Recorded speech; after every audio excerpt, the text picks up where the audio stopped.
guys, welcome to week 192 of the Super Mario World RomHack Races. We have a level from AmazingChest ahead. It's called Unbox and it's rated 5 out of 10 for difficulty. This is the first level from AmazingChest that we've had in the races, but they do have 4 hacks that are out on SMWCentral, and they compete fairly regularly as a racer. Let's go ahead and get started.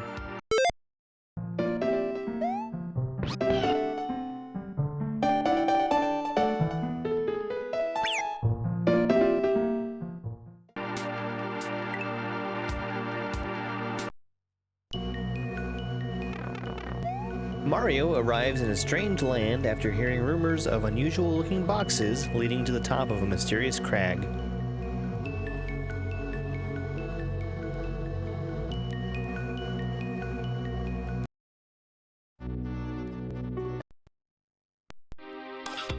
Alright, and we get to see our first block here. It has kind of a shiny effect on it. There are some hacks that use that on throw blocks, so I just assumed that it was going to be something like a throw block. I did a jump grab off of it, and I got a shell in my hand. With normal throw blocks, you have to press jump and grab on the same frame in order to pick it up and jump off of it. So that's what I'm doing here.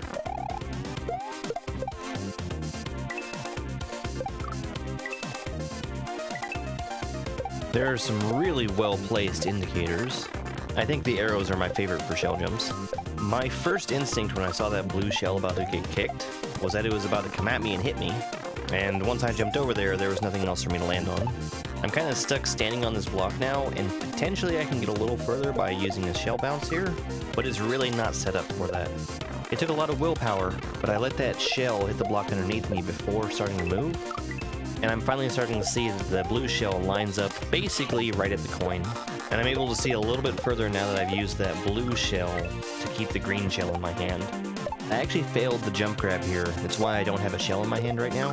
And all I'm trying to do is jump out to the left to give myself some momentum to take a look to the right. And just doing that is where I realize that I don't have to do jump grabs.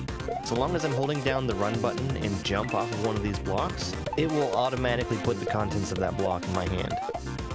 So I understand now that every shell that gets kicked at me needs to hit the block that I'm standing on, and it's really just a matter of being patient and letting myself use them.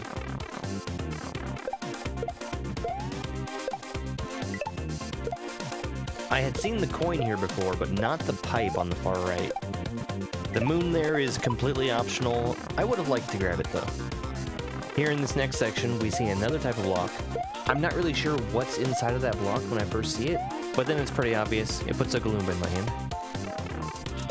And right here with this first block, I'm being taught something else. It may have also been the case with the shells, but you can also spin jump off of these blocks to get the content and stay spinning. It really wouldn't have been useful with the shells, but you can't normally spin jump with a throw block, so I wouldn't have even thought about it unless it forced me to do it, like here. Now these rocks that are bouncing on top of the sprite-only blocks, they were actually kind of hard for me to deal with. You can do it one of two ways, either throwing the Galumba from far away, or just spinning the Galumba in your hand into the rock. Each method has its own trade-offs. I kind of went back and forth on which I wanted to do. After I see that baby Yoshi, I know I need to be forcing him to double eat these Galumbas, but the saw going around the track and the rock coming down really limit how I can approach it. I was able to grow him into adult Yoshi here, but my jump isn't anywhere near far enough to actually get on him. I did get a glimpse at the moon there, and I've decided I want to give it exactly one try to grab the moon, and otherwise I'll just be moving on. Spinning off the saw here is the key to getting both double eats and being able to land on the Yoshi. Here's our third block type. I can tell just by looking at it this is going to be a spring. I can tell from the first introduction that it works just like the other two blocks. As long as I'm holding run while I jump off of it, I get the spring in my hand.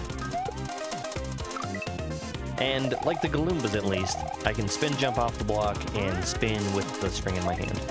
Now this is really cool. The hidden indicated blocks, these are turning into a spring block as I hit them. I really didn't see that coming. And of course you can spin off of springs. I just wasn't paying attention to what was in front of me there. This part here is really well indicated. I can tell what I need to do immediately when I see it.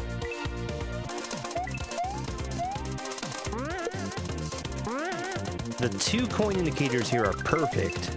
I can understand what I do wrong once I start hitting more blocks, but I was expecting to have to hit enough blocks to make myself a bridge to just walk over. The yellow dotted line blocks and the white dotted line blocks can be a little hard to tell apart when you're first looking at them. I really do have to hit just the 2 blocks that are indicated. Any more than 2 and I just don't have enough time. I got a little greedy here, but I was willing to do 1 attempt at the moon.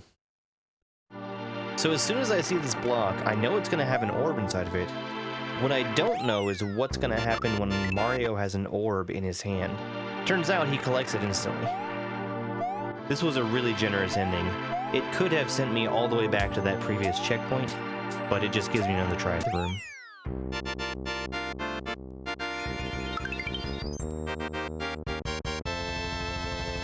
I was a really big fan of the blocks that are in this level. They seem really highly customizable. You can probably make blocks that have literally any sprite inside of them. I haven't seen them used in any other hacks so far, but they are just so cool. My time this week was 55 minutes and 14 seconds, which put me in 10th place out of 16 racers who finished. Thank you so much for watching, and as always, I'm going to keep putting out these videos showing my part of every week's RomHack race. Please subscribe if you'd like to see more here on YouTube. You can also find me on Twitch and TikTok. My links are down in the description. It's over!